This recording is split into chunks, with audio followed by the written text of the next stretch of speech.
বিদেশে চোখের চিকিৎসার জন্য যাওয়ার অনুমতি চেয়ে সুপ্রিম কোর্টের দ্বারস্থ অভিষেক বন্দ্যোপাধ্যায়। কলকাতা হাইকোর্টের রায়কে চ্যালেঞ্জ করে সর্বোচ্চ আদালতে অভিষেক বন্দ্যোপাধ্যায়। গত 20শে জুলাই হাইকোর্টে অভিষেক বন্দ্যোপাধ্যায়ের আর্জি খারিজ হয়ে গিয়েছিল। এখনো শুনানির জন্য এই আর্জি সুপ্রিম কোর্টের তালিকাভুক্ত হয়নি। অভিষেক বন্দ্যোপাধ্যায়ের বিরুদ্ধে ভবানীপুর, কালীতলা ও বিষ্ণুপুর থানায় অভিযোগ দায়ের হলো। 3টি মামলায় অভিষেক বন্দ্যোপাধ্যায়কে রক্ষা কবচ দিল আদালত। কোনো কড়া পদক্ষেপ করতে পারবে না পুলিশ, এরকমই নির্দেশ আদালতের। পরবর্তী নির্দেশ না দেওয়া পর্যন্ত এই অন্তর্বর্তী স্থগিতাদেশ বহাল থাকবে, এরকমই আদালতের নির্দেশ।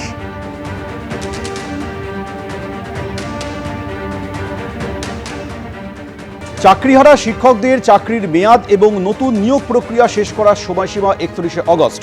31শে অগস্ট পর্যন্ত রয়েছে ডেডলাইন। এসএসসি নিয়োগ প্রক্রিয়া সম্পূর্ণ হওয়ার পথে। প্রক্রিয়া শেষ না করতে পারলে উচ্চ আদালতের কাছে আবেদন জানানো হবে, জানিয়েছেন স্কুল শিক্ষামন্ত্রী। চাকরিহারা শিক্ষকদের চাকরির মেয়াদ এবং নতুন নিয়োগ প্রক্রিয়া শেষ করার সময়সীমা 31শে অগস্ট পর্যন্ত ডেডলাইন দেওয়া হয়েছিল। এ বিষয়ে আরও কথা বলবো, কৃষ্ণেন্দু অধিকারী আমাদের সঙ্গে রয়েছেন। কৃষ্ণেন্দু, দেখো, তুমি জানো যে বিগত সরকারের আমলে নিদারুণ যে দুর্নীতি, প্রাতিষ্ঠানিক দুর্নীতির জেরে 26,000 চাকরি বাতিল হয়েছিল এবং আবার নতুন করে পরীক্ষা দিতে হয়েছিল। সেই পরীক্ষার রেজাল্ট বেরিয়েছে এবং বিগত সরকারের আমলেই সেই পরীক্ষার নিয়োগ প্রক্রিয়া শুরু হয়েছে। তারপর সরকার বদল হয়েছে, কিন্তু সুপ্রিম কোর্টের যেটা নির্দেশ ছিল যে 31শে আগস্টের মধ্যে এই সময়সীমা, এই ডেডলাইনের মধ্যেই সমস্ত নতুন করে নিয়োগ প্রক্রিয়া শেষ করতে হবে। কিন্তু আর 1 মাস বাকি 31শে আগস্ট। সুতরাং কি হবে? এখনো পর্যন্ত 11-12 নিয়োগপত্র ছাড়া শুরু হলেও 9-10 নিয়োগপত্র এখনো ছাড়া শুরু হয়নি। এখন বিরাট কর্মযজ্ঞ বাকি। আজকে সরকার তার অবস্থানগত সিদ্ধান্ত জানিয়েছে।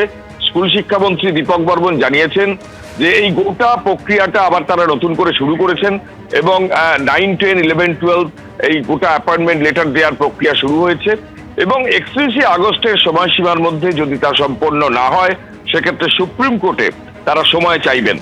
অর্থাৎ যে ছাত্রছাত্রী, যে চাকরি প্রার্থীরা, চাকরিহারা চাকরি প্রার্থীরা তারা পরীক্ষা দিয়ে উৎকণ্ঠায় ছিলেন যে 31 আগস্টের পর তাদের আবার চাকরি বাতিল হয়ে যাবে। একবার চাকরি বাতিল হয়ে গেছে, আবার নতুন করে পরীক্ষায় বসেছেন। দুর্নীতির জেরে তাদের কোনো দায় নেই, তারপরেও পরীক্ষায় বসেছেন এবং তারপর সেই পরীক্ষায় বসে তাদের চাকরি পাওয়ার যে সময়সীমা, সেই সময়সীমাও 1 মাসের মধ্যে শেষ হয়ে যাচ্ছে। এই প্রেক্ষাপটে সরকার তার অবস্থান স্পষ্ট করেছে যে এই সময়সীমার মধ্যে তারা নিয়োগপত্র দেওয়ার চেষ্টা করছে, নিয়োগপত্র সম্পন্ন করার চেষ্টা করছে।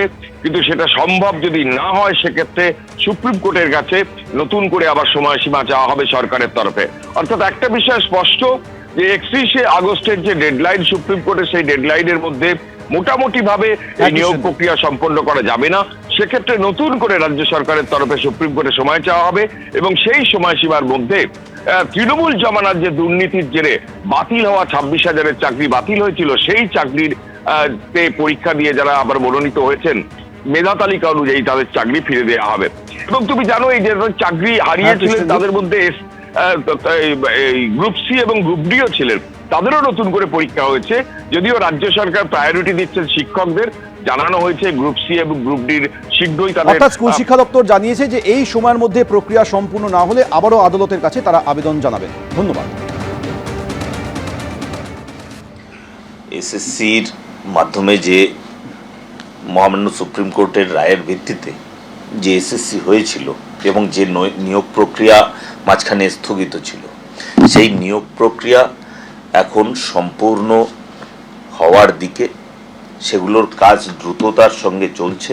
আমরা অতি স্বল্প সময়ের মধ্যে আমরা এই নিয়োগ প্রক্রিয়া সম্পূর্ণ করব এবং যদি কিছু বাকি থাকে, আমরা যদি কোথাও দেখি যে আরও কিছু সময় প্রয়োজন, আমরা মহামান্য উচ্চ আদালতের কাছে আবেদন করব এবং আমরা কিছু সময় চেয়ে নেব। একটা সংযোজন আছে, গ্রুপ সিডি কর্মীরা তারা কিন্তু এই দুর্নীতির জন্য কেউই বেতন পাচ্ছেন না, তাদের রেজাল্টটাও বেরোয়নি। সেক্ষেত্রে দেখুন, সেটা আমাদের প্রাথমিক যে 26,000-এর জন্য আমাদের 31শে আগস্ট পর্যন্ত একটা ডেডলাইন বেঁধে দেওয়া হয়েছে, সেই বিষয়টা নিয়ে আমরা কাজ করছি। গ্রুপ সিডির জন্য আমাদের তাদের যে রেজাল্ট সেটা আমাদের প্রস্তুত হয়ে আছে, সেটাও আমরা বের করব। কিন্তু এই বিষয়টাকে আমরা গুরুত্ব দিচ্ছি। এবিপি আনন্দ, এগিয়ে থাকে, এগিয়ে রাখে।